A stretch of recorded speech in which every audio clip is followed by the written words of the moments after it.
Injury যেন ক্যারিয়ারটা শেষ করে দিয়েছে নেইমারের। ব্রাজিলের ইতিহাসের সবচেয়ে বেশি গোলদাতা এবার ছিটকে পড়েছেন বাঁ হাঁটুর মেনিসকাস চোটে। তার ক্লাব সান্তোস জানিয়েছে এ বছর আর মাঠে নামার সম্ভাবনা নেই নেইমারের। ব্রাজিলিয়ান গণমাধ্যম গ্লোবো এই খবরটি নিশ্চিত করেছে।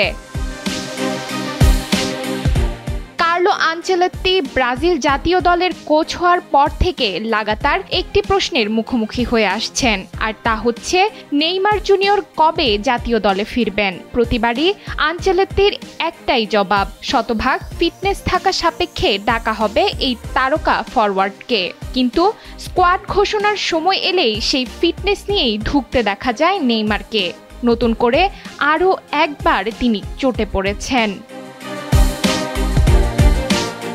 গ্লোবোর প্রতিবেদনে বলা হয়েছে ব্রাজিলিয়ান সিরি এ এর ৩৫তম ম্যাচ ডেতে ইন্টারন্যাশনালের বিপক্ষে ম্যাচের ঠিক আগে নেইমার তার বাম হাঁটুতে তীব্র অস্বস্তি অনুভব করেন।